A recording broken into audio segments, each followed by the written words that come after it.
finally got some decent, at least for this part of Ontario. So let's see if the old truck's gonna fire up.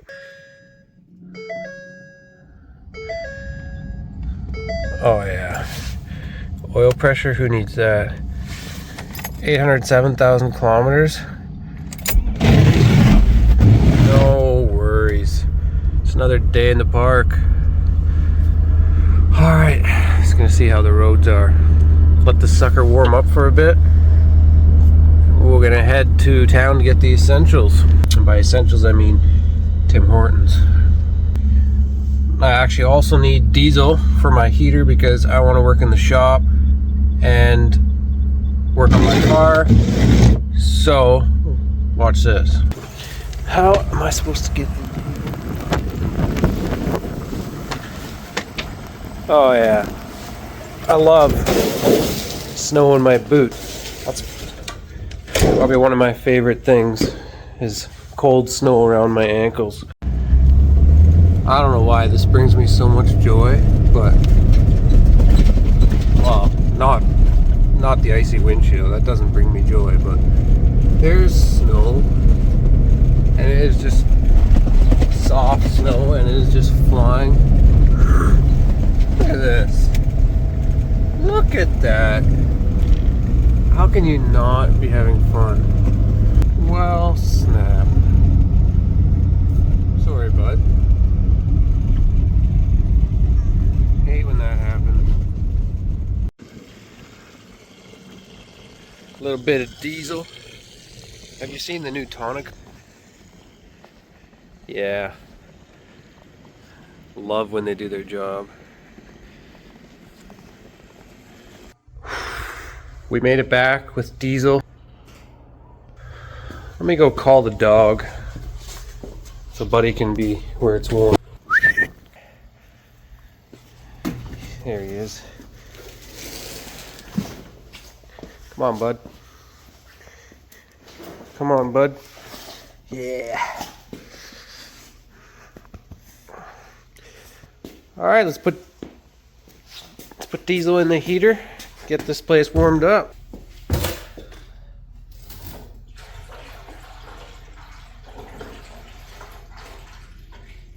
Somebody is wrecking that thing. Hold on. Just casually putting diesel in there, and I hear this thing. Let's see what's going on.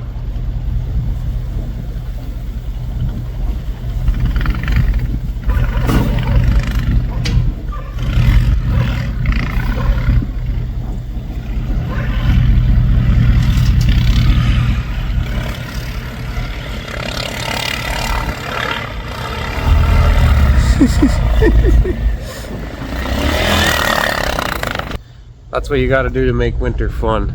Cracks me up. You don't have to teach the younger brother how to have fun in the snow.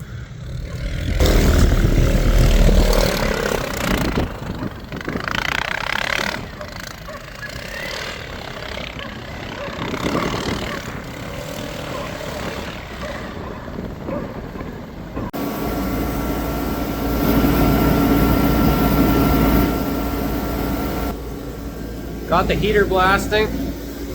Now it's time for the car. Even though I got the car running last fall, it has always leaked oil. At least this motor, I bought this motor used, and the first time I actually let it warm up to temperature, I noticed oil dripping constantly from underneath the car. I'm pretty positive that it's the rear mainsail, just because of kind of where it's coming from. So I have been able to drive the car, but it's been leaking oil and I have to keep topping it up. So I don't know if I have to pull the motor. There's two different kinds of rear mainsails. The way that I understand it is the older 351 Windsors had a two-piece, which means you have to pull the oil pan off and then it slides into a groove, and then so on and so forth. To pull the oil pan off of this car, I have to pull the motor out because it's a super tight fit in there. If it's a newer style rear main seal, that means that I would be able to just pull the transmission, the clutch, the flywheel off, and then pop the seal out, pop a new one in, and be good to go. So, we're gonna lift the car up. I bought these ramps, I'll show you. Yeah, bought these ramps. I got 4 of them. I'm gonna put the car up on the ramp, and then there's a cylinder. I can lift it up another 10 inches or whatever. Once I got this baby up on the ramps, I can roll underneath there, pull the exhaust, drive shaft, transmission. I'm gonna drop all that, and then we're gonna look at the rear main seal, and then decide whether or not I have to pull the motor. Hopefully not, but if I do, I guess it's not my first time anymore. It was last fall, but not anymore. Let's get to it.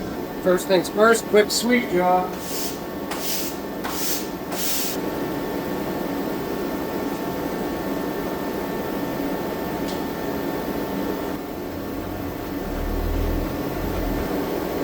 I really want a 4-post hoist, so if somebody has one for cheap, let me know.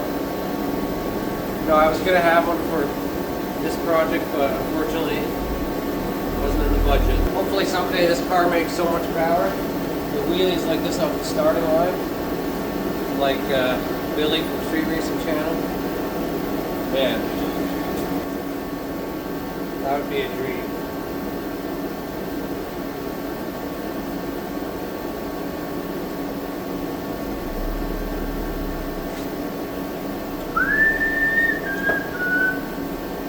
Look at that, got the front on ramps. I just realized I probably should have kept it back farther because it's a little tight to get an engine hoist in here. But I don't know. We'll figure it out. Took a break. Took the quad in for a rip.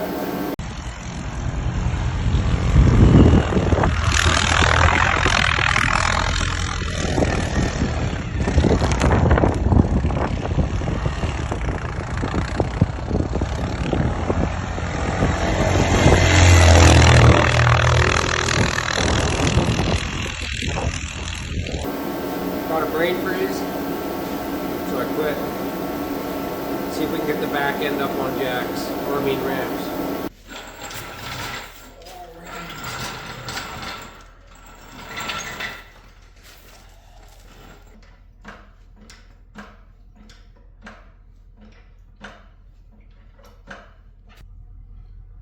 Woo!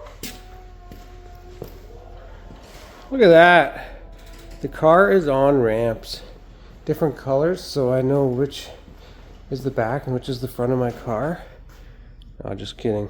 I didn't even know they're different colors, but sweet. So I got the car jacked up. It was actually way more of a pain than I thought it would be. These jacks are very flimsy and it takes a long time to lift them all up, but I should have enough room to crawl under the car with the creeper, and we're gonna go under there and see what all has to come out. All right, so you can see there's oil all over my exhaust here, my header, especially on this side. Let me just adjust this light here. Especially on this side, because it was really dripping right here. So this is my oil pan and the bell housing, and you can see there's oil sitting there. So I think that it's coming out here, and then once it drips out here, it just blows back all over my transmission. There's oil basically the whole way back. So this is the first time I'm seeing this exhaust work. I had this done at Larry's Custom Exhaust. I just have to unbolt it. I bolt it back there. And I gotta be able to get up to the drive shaft and the transmission. And then we'll pull all this out and see what that seal looks like up in there. The mid exhaust pipe is out. So now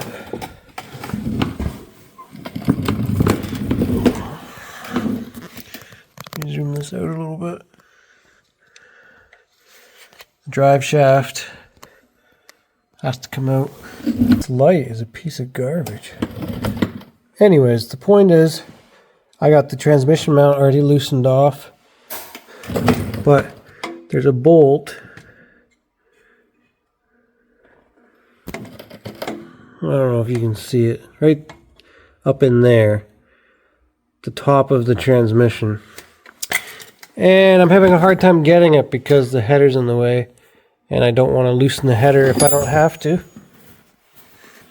The exhaust pipe came out good, didn't have any issues there, but I did run into some more issues with the drive shaft bolts. They're not hard to get to, but they're tight little buggers, and I didn't have a 12-point socket, and so I went and got one of those, and then my little D-wall impact just isn't powerful enough to zip those off. And then the transmission bolts, because I have long tube headers in now, they're really hard to get to. So long story short, I might have to borrow a more powerful gun to try and get those out. And then the transmission should just fall right out. Should be pretty easy after that. So I'm going to end this video here. Conrad, hopefully you're watching. If you get bored of this stuff, let me know. I've also noticed that there's some random folks that have taken an interest, especially in my Mustang. Thank you, I appreciate it. It means a lot that to